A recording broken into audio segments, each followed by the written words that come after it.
Jika laba rugi ini sama, yang satu debit, yang satu kredit, atau kebalikannya, berarti pekerjaan kita sudah benar. Assalamualaikum, kembali bersama channel Ajun Apandi. Kali ini kita akan membahas tentang kertas kerja atau ursit atau neraca lajur perusahaan dagang. Kertas kerja bagi sebagian siswa atau mahasiswa mungkin ini yang paling susah, tapi bagi sebagian yang lain kertas kerja ini yang paling menarik. Kita akan membahas tuntas tentang kertas kerja ini. Untuk itu simaklah video ini sampai tuntas. Selamat menonton. Oke, sahabat akuntansi, langkah pertama adalah masukkan nomor akun dan nama akunnya secara berurut dari kelompok harta, kelompok utang, kelompok modal, kelompok penjualan, kelompok pembelian, dan kelompok beban. Oke, lihat di neraca saldo ini ada 19 nama akun, dan dilihat di jurnal penyesuaian ini ada tambahan, yaitu yang tidak ada di neraca saldo, yaitu utang gaji, beban perlengkapan, beban sewa, beban penyusutan peralatan, akumulasi penyusutan peralatan, ikhtisar laba rugi, dan persediaan barang dagangan. Ini adalah akun-akun yang baru, yaitu sekitar ada 7 akun baru. 19 tambah 7 sama dengan 26 akun. Kita pindahkan ke kertas kerja. Oke, ini nama akun yang sudah digabung, yaitu dari neraca saldo dan jurnal penyesuaian. Ini sudah disusun seperti akumulasi penyusutan peralatan, sudah posisinya ada di bawah peralatan. Utang gaji ada di bawah utang dagang, dan seterusnya. Ini sudah tersusun. Langkah berikutnya adalah mengisi kolom neraca saldo. Kolom neraca saldo di kertas kerja ini berasal dari data neraca saldo. Kita lihat ini kas, utang dagang, dan seterusnya. Kita masukkan. Ini hasilnya. Persediaan barang dagangan awalnya adalah 0 atau kosong, karena perusahaan ini dimulai dari berdiri, ya, dari awal berdiri. Jadi persediaan barang dagangan awal tahun perusahaan ini adalah memang 0 atau belum ada apa-apa. Kalau tahun kedua dan seterusnya itu harus diisi kalau masih ada persediaan barang dagangan akhir dan menjadi persediaan barang dagangan awal tahun berikutnya. Akumulasi juga masih 0, utang gaji juga masih 0, dan beban-beban di bawah, beban sewa, beban perlengkapan, beban penyusunan peralatan, dan ikhtisar laba rugi.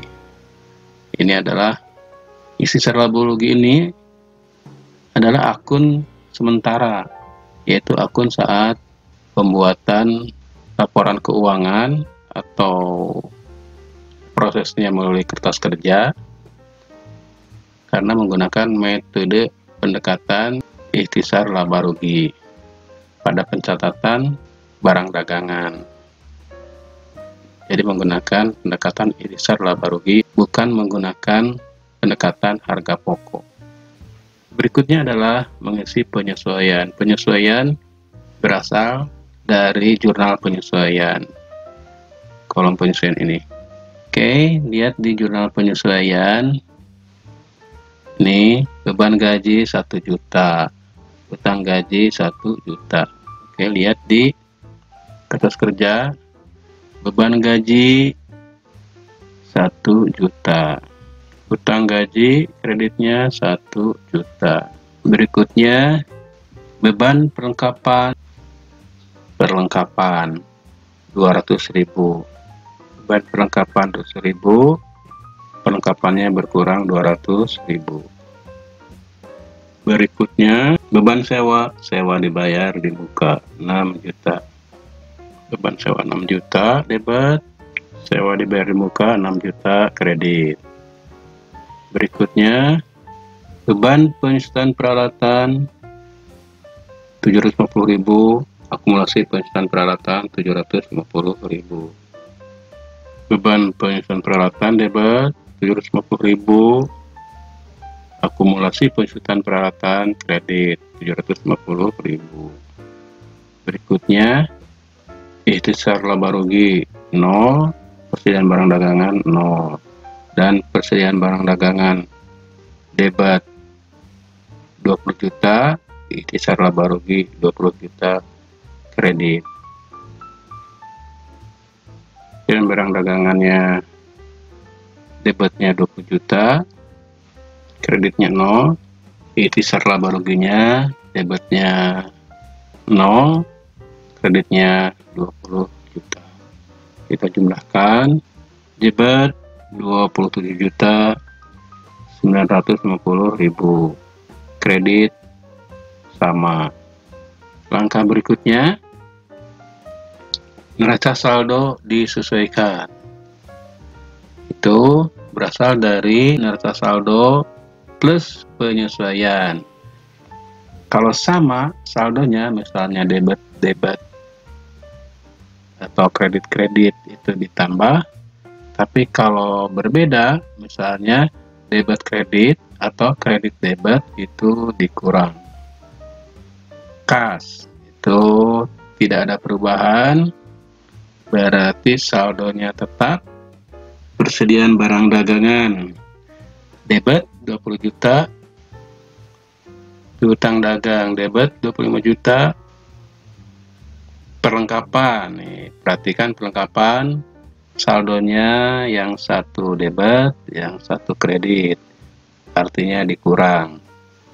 1 juta kurangi 200 sama dengan 800.000, simpan di debit karena debitnya lebih besar. Juga memang saldo normalnya adalah debit. Sewa dibayar di muka, lihat 24 juta debit dan 6 juta kredit. Sama ini dikurangi, peralatan debit, akumulasinya kredit. Utang lihat kredit, modal kredit, pripe debit, penjualan kredit, potongan dan returnya debit, pendapatan bunga kredit, pembelian debit, potongan dan retur pembelian kredit, beban angkut pembelian dan beban angkut penjualan debit. Lihat ada debit, beban gaji debit, dan di penyesuaiannya debit, jadi di jumlah. Beban listrik debit, nih hati-hati di sini. Beban sewa perhatikan debit, beban perlengkapan debit, dan beban penyusutan peralatan debit. Ini kadang-kadang salah nulis, kadang-kadang di kredit. Ikhtisar laba rugi kredit, jumlahnya sama. Langkah berikutnya, kita bagi dua, pripe ke atas dan penjualan ke bawah. Pripe ke atas itu tiga kelompok pertama, yaitu harta, utang, dan modal, masuk ke neraca, dan dari penjualan ke bawah masuk ke kolom laba rugi.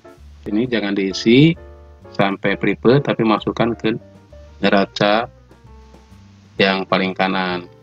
Debit masuk debit, kredit masuk kredit. Jadi langsung masuk ke neraca. Debit, tulis lagi di debit, kredit, tulis lagi di kredit. Ini hasilnya, dan penjualan ke bawah masuk ke laba rugi. Ini hasilnya. Jadi kalau sudah di garis, ya dikasih batas itu, dan sudah disusun berdasarkan kelompok akun, jadi kita mengerjakannya lebih gampang. Nah, sekarang jumlahkan. Ini jumlahnya berbeda-beda. Nah, perhatikan yang laba rugi kreditnya lebih besar daripada debit. Kurangi yang lebih besar dengan yang lebih kecil. Simpan di yang lebih kecil. Itu hasilnya. Perhatikan neraca yang lebih besar adalah yang debit. Kurangi yang lebih besar dengan yang lebih kecil. Itu hasilnya dan simpan di yang lebih kecil. Jumlahkan. Ini tambah ini sebenarnya ini. Ini tidak ada pasangan, langsung ditulis saja. Ini juga. Nah, ini. Perhatikan ini laba rugi. Laba rugi atau laba bersih atau rugi bersih. Ini debit di laba rugi dan kredit di neraca. Ini sama atau balance. Di bawah juga 98.600.000, ini pasangannya ini. 98.600.000 pasangannya ini sama 166.850 pasangannya ini sama. Oke. Jika laba rugi ini sama, yang satu debit, yang satu kredit, atau kebalikannya, berarti pekerjaan kita sudah benar. Ini selesai untuk kertas kerja. Sampai di sini, nanti akan dilanjutkan dengan laporan keuangan perusahaan dagang, ya, yang terdiri dari diantaranya adalah laporan harga pokok. Ada harga pokok di situ. Adalah hal yang baru di laporan keuangan, karena di laporan perusahaan jasa itu tidak ada. Dan laporan yang lainnya adalah sama seperti ikhtisar laba rugi atau laporan laba rugi, laporan perubahan modal, dan neraca itu sama. Oke, mudah-mudahan bermanfaat. Apabila ada pertanyaan silahkan tulis di komen atau di kolom komunitas. Jika menyukai video ini, klik like. Bagi yang belum, silahkan klik subscribe. Mudah-mudahan bagi yang mengklik subscribe, mudah-mudahan rezekinya banyak. Dan silahkan share, klik loncengnya supaya dapat notifikasi dari channel ini, supaya kalau ada video-video baru tidak akan terlewatkan. Sekian. Assalamualaikum warahmatullahi wabarakatuh.